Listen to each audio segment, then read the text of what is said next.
Due Process, winner of 19 regional Emmy Awards, including the 2010 New York Emmy for our coverage of voting rights and the 2011 Mid-Atlantic Emmy for Outstanding Discussion Series. Due Process is a presentation of Rutgers School of Law, Newark, and the Edward J. Blaustein School of Planning and Public Policy. Studio facilities provided by the Rutgers ITV Studio, Division of Continuing Studies.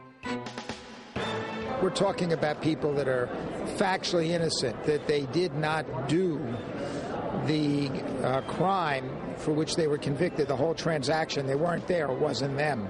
It was his O.J. defense that made him famous, but it's proving the innocence of the wrongfully imprisoned that's Barry Scheck's real claim to fame. He's the leader of a movement that's won the freedom of more than 270 innocent inmates, and he's our only guest on this edition of Due Process. Major funding for Due Process provided by the New Jersey State Bar Foundation, committed to educating the public about the law, and by the Fund for New Jersey, supporting informed citizens for an effective democracy.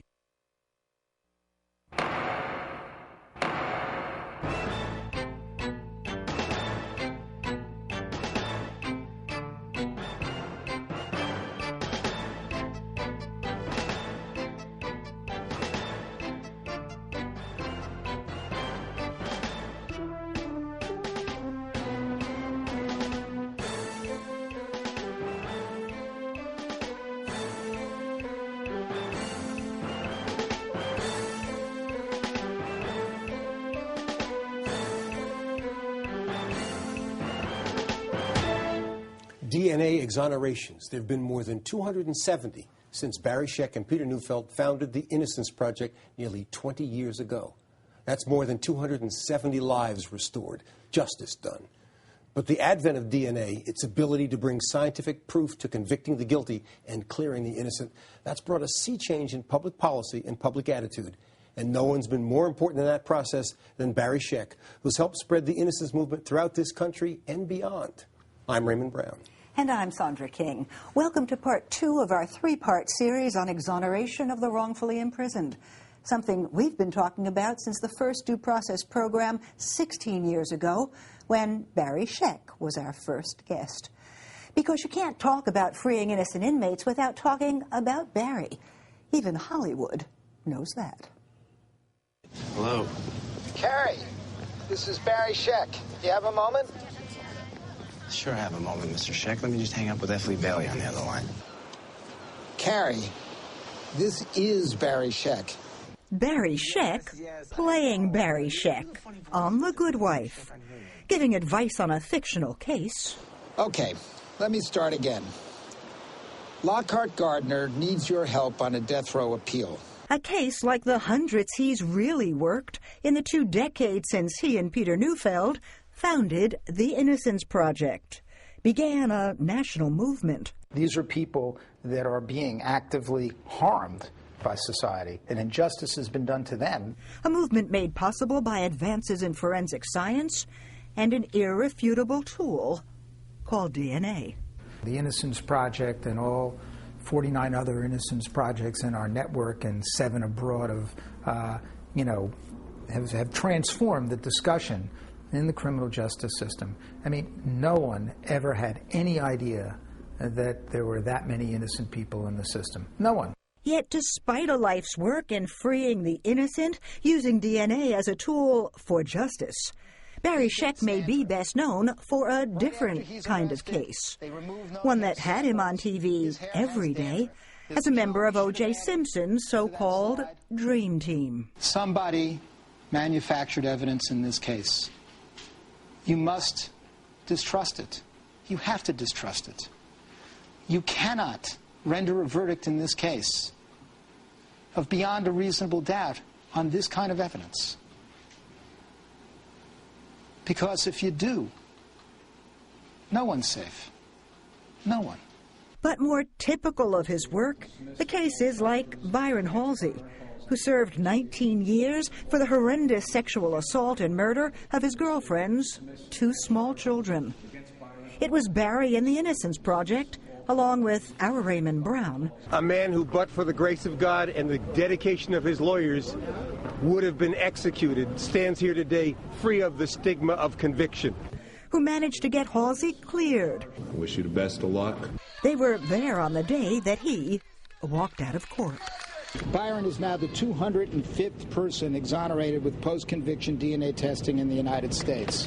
There have been hundreds of cases like Halsey's. One of them so dramatic, it was made into a movie starring Hilary Swank.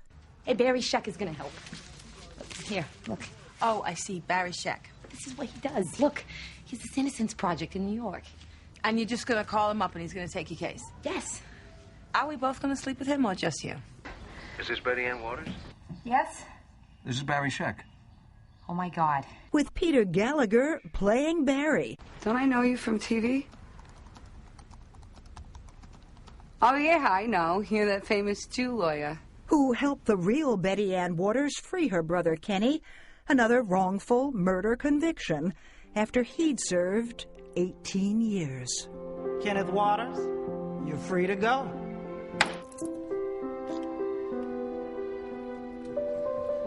That's it. That's it.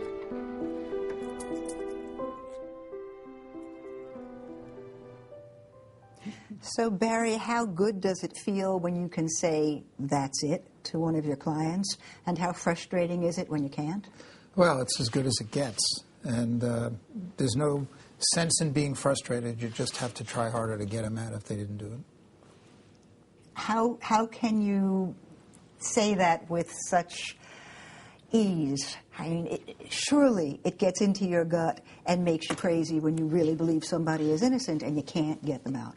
Well, sure, but look, I'm a very lucky guy. I work with fantastic people. We have a great team at our project in New York. We have a great team across the country. So nobody does any of this alone. So I feel a little funny looking at this whole intro, you know, because it gives me far too much credit.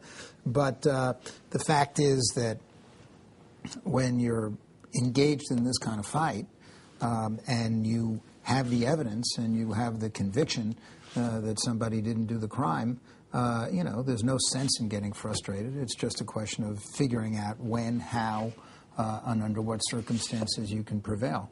And the great thing about our project is, you know, we stay with these cases 10, 15 years, just like Jim McCloskey and the Centurion Ministries. And you'll be reading in the next few weeks about people that are going to be getting out of prison, some off death row, in very, very difficult jurisdictions, and we've been on those cases 10, 11 years.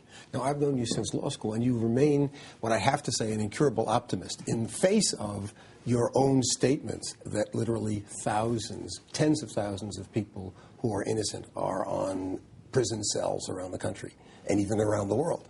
How do you maintain a faith that you can ultimately right this ship in the face of those numbers and those odds? Well, because there's been enormous progress. I mean, we were very lucky to be part of this transformative technology, but the most important aspect of these DNA exonerations is that it's a learning moment for the system.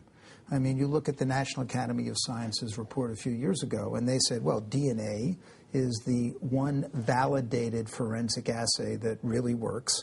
And then they went on to say, well, we've got to look at fingerprints, we've got to look at ballistics, we've got to look at pattern evidence, we've got to look at all kinds of forensic assays that have never been validated scientifically. And, you know, some of them are probably pretty good identifiers, but we have to do a lot better with them. You look at eyewitness identification, which the New Jersey Supreme... Because it's a quantum leap. DNA is hard science, even though most of us don't understand it. My neighbor next door, somebody broke into his car, and he's asking the cops about the DNA. So everybody understands it conceptually and accepts the hard science. Yeah. With eyewitness identification, you're trying to convince the courts, lawyers, the body politic, and jurors that what we think we know about how our mind works in terms of identification and memory isn't true. Well, as the New Jersey Supreme Court in this landmark decision, the Henderson case, and I'm very grateful to this court in the unique and exemplary way in which they went about this process, that there has been, since the United States Supreme Court decided the leading case in this field, Manson v. Braithwaite, 34 years of experimental psychology research that's really the gold standard in the field.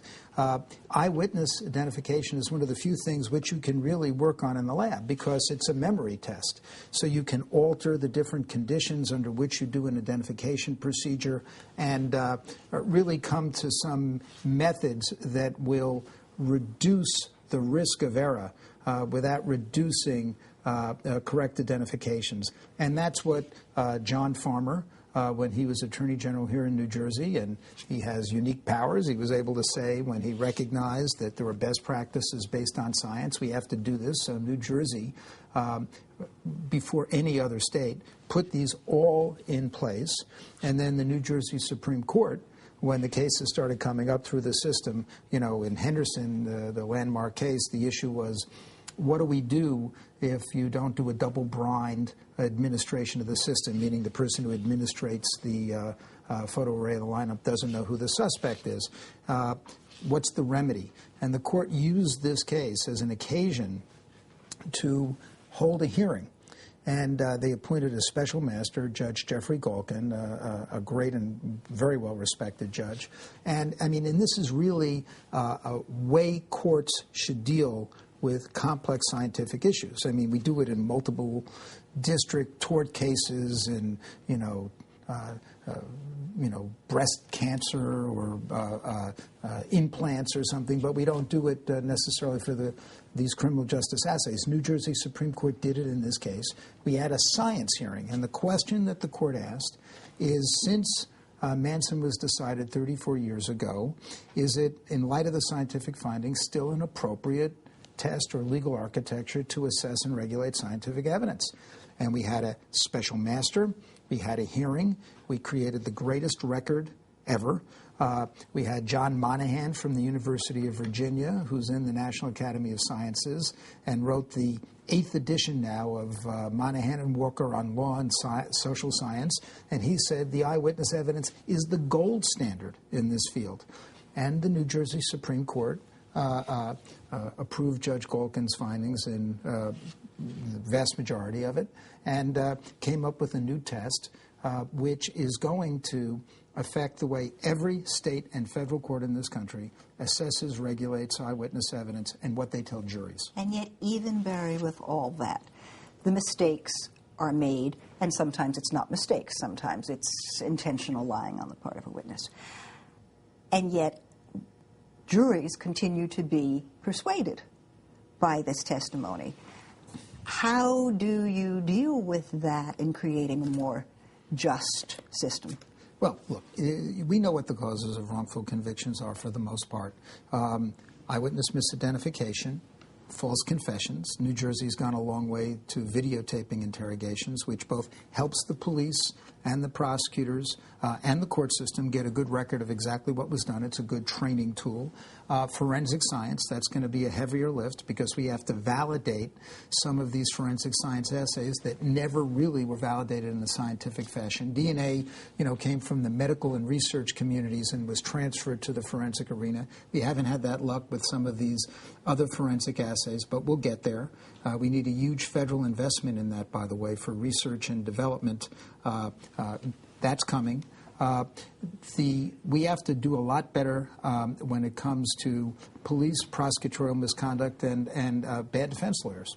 And these are things that as lawyers we can work on. There are probably new ways to organize our institutions, to deal with the mistakes that lawyers make and things that are not just mistakes but incidents where they step over the line. And we can do a lot better with our disciplinary systems and the whole way that we evaluate bad lawyering, whether it's a prosecutor suppressing exculpatory evidence or giving an inflammatory closing argument or a defense lawyer that doesn't do the job. We really have to start auditing these errors.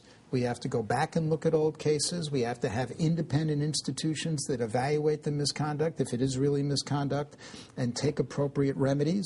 At the same time, within these institutions, we have to have modern techniques for evaluating what maybe just mistakes by inexperienced lawyers and do remediation without necessarily disciplining them.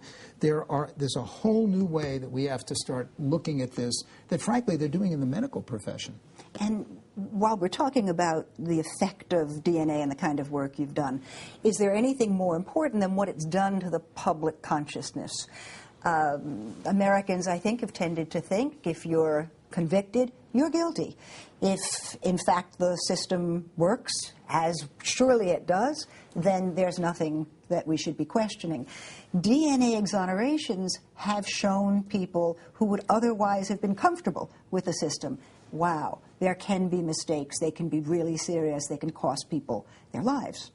Well, I think it's been very helpful in the sense that when a witness gets on the stand and says somebody confessed or they make an identification or a police officer makes a statement that's contradicted by other evidence, people maybe are a little bit more skeptical than they might have been. They just don't assume that people in authorities always get it right. And I think that's helpful overall for the system. But the place where I think the lessons are best learned in some ways, my friends who are prosecutors. At first, there was a lot of resistance to all of this. And, prosecutors, I couldn't understand it. Well, why do you fight us on a DNA test in a case when you weren't even in office? Yeah, why? Well, there's a lot of reasons. I mean, some of it, they don't want to go back to victims and say, well, we got this one wrong. But one of the reasons, and it's an important one, is that they were afraid of the next case. Because if I show that there was an exoneration here with hard science and it was a bad ID or it was a police officer that lied or it was a false confession or it was bad forensic science, I've got to worry about the next case I put before the jury. But I think we've demonstrated. In Dallas, we have a prosecutor who's been reelected, who formed his own conviction integrity units with us in Dallas, where there's been more exonerations than most states. And when he goes before the jury now with a new case, there's greater trust because they know that he's willing to admit mistakes. And I think that fundamental reorientation is extremely important. You have to touch the popular culture. I mean, with the eyewitness identification, you've got to convince a whole country that the mind is not a tape recorder, that it's more complex. With the work that DNA has done to affect the debate on the death penalty, it's had a profound effect in the North, but in the Death Belt, we've recently gone through an experience as we're taping involving a case involving a man named Troy Davis in Georgia, where there seemed to be a broad consensus that there were deep, deep problems with that conviction, and yet he was executed despite significant agitation and repeated trips both in the appellate courts and to the parole board. So you can't argue that we're separate nations, but certainly there's different cultures in the country that affect how receptive people are to these ideas. As far as capital punishment is concerned, it's very clear that this is no longer the third rail of American politics. Anti-death penalty governors were elected in New York, in Connecticut, in California, New Jersey, for public policy reasons, in a very reasoned process, repealed capital punishment. New Mexico did it. It came within, well, it's very close. It's almost disappeared for all practical purposes in Maryland, where there's another anti-death penalty governor, O'Malley. But you've carefully stayed outside the Death Belt with the states union. Well, an area in the South where there's been a different tradition. Well, except that when you look as a whole at the number of death sentences and executions in the last 10 years, it's dropped precipitously. In California, we're going to have an initiative on the ballot to repeal capital punishment in that state, and that's an insane asylum as far as capital punishment system is concerned. It takes 25 years from the time of a death sentence to an execution. It costs conservatively $187 million more to keep somebody on death row than a general population. It's going to cost them another $400 million to build a new death row. They have over 700 people in the row, and they've executed 13. From no one's point of view is that a rational system. And Raymond, you and I went to the University of California Law School together at Berkeley and got, education at a top 10 law school. Our tuition was $400 a semester. I played a lot of poker. I could say I made my law school tuition playing poker. It wasn't that hard. And yet at the same time now, they're destroying that university system. They're taking money away from it across the board. They're closing down civil courtrooms. So I have some optimism that this is changing. It is changing in a profound way. But how disturbed were you at the Troy Davis execution, and how surprised were you? Did you think, given the public outcry and given what we know of the facts, that surely there would be at least another delay? Well, my problem was that I'd been involved in the Troy Davis case for a long time. One of the things that people did not understand, and I know it distresses the former chief judge of the Georgia Supreme Court, Norman Fletcher, a lot. Believe it or not, this was the rule in Georgia. They had the same newly discovered evidence rules we have in most jurisdictions. If you have newly discovered evidence of innocence, then if you bring it in, all you have to show is a reasonable probability of a different outcome. But they had a rule, a judicially created rule about recantations. Most courts quite appropriately say that a recantation alone is not enough to vacate a conviction, and it's disfavored because, after all, somebody got on the witness stand and they said one thing under oath and now they're saying something different. But in the Troy Davis case, we had 7 of the 9 witnesses recanting. One of them was Davis's team claimed, and I think with a lot of justification, Red Coles was the real perpetrator. All right? And the 9th guy was 143 feet away, and he couldn't have seen a thing. And they all said, in a cop killing case where Red Coles ran to the precinct and said Troy was on the street, he's the guy, okay? They literally, New Jersey Supreme Court judges would fall down in a dead faint if they knew the real facts, given what in this state are the rules. They took many of the witnesses back to the scene, they did a reenactment, and then they showed them single photos. So then, all of a sudden, the witnesses recant. It goes to the Georgia Supreme Court, and their rule on recantations is what they call the purest fabrication rule. That is to say, they won't even give a hearing. Even with 7 recantations, you won't even get a hearing unless you can show that the original testimony was, quote, the purest fabrication, meaning somebody was in another state or in prison at the time that they claimed to have made an observation. And yet, even with all of that, if it had been a different Supreme Court, U.S. Supreme Court, the man would not be dead right now. Well, you know, it's one of those things that just shows you how screwed up our system has become because of all the rules that were frankly created around capital punishment to bar people from getting successor writs. If this same evidence had been heard by a state court in Georgia, everybody would have agreed it was a reasonable probability of a different outcome, and he would have gotten a new trial. All right? I really believe that. But this pure fabrication rule eliminated that. By the time there was a hearing in this case, he had to prove by clear and convincing evidence that he was actually innocent. And there was some problems with that. But finally, and the most disturbing thing, is this Board of Pardon and Paroles in Georgia. That's what you were all hoping for, right? And that's what I was hoping for, that they would, in light of all this evidence, do something different. I already lost some clients in front of that same board, by the way. And they voted, it was just a 3-2 vote. And I have to tell you, we don't know what the racial composition of that vote is. And reporters are working on it, but I wouldn't be surprised if it was the 3 white members voting to execute him and the 2 black members voting not to.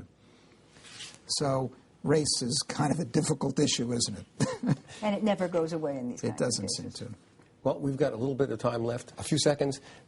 Is there going to be another generation of Innocence projects after this? That is, when you and I are gone, and even Sandy, young as she is, will there be the need to re-crank this up? Or is there come a time when the system itself, without incredible effort from people outside the system, will see that these kinds of overt instances of misjustice? Well, there are going to be new institutions because we don't pay enough attention, and Article III courts don't have enough opportunity to actually vet issues of actual innocence. So we now have in prosecutors' offices conviction integrity units.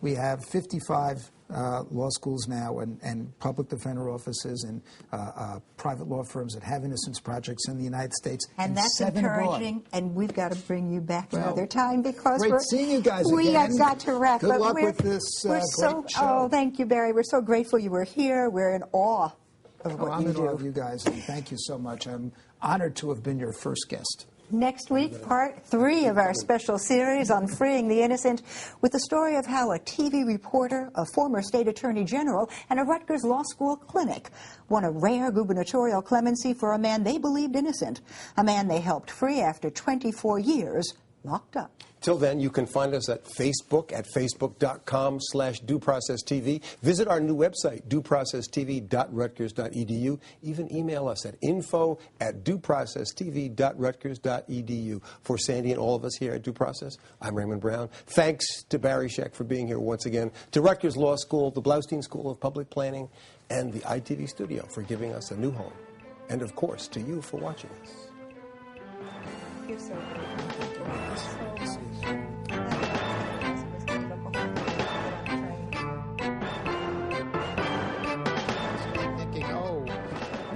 Three out of every 100 people that are convicted are really innocent of murder, rape, murder. And then when you start, interpolating that to, the millions of people that are in American prisons and the thousands that are in prison here in the state of New Jersey, that's a lot of people. When you mix in the lesser charges, do you think that percentage goes up? Oh, yeah. Well, we're talking about people that are factually innocent, that they did not do the crime for which they were convicted, the whole transaction. They weren't there. It wasn't them. There's a whole other set of cases, where people were convicted of a high count and they really are guilty of a lesser degree charge. Oh, my God.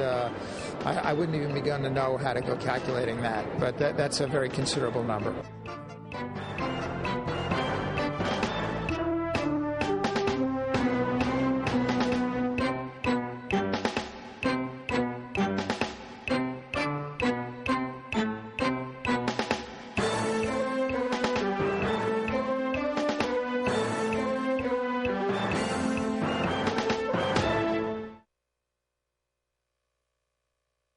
Major funding for Due Process provided by the New Jersey State Bar Foundation, committed to educating the public about the law, and by the Fund for New Jersey, supporting informed citizens for an effective democracy.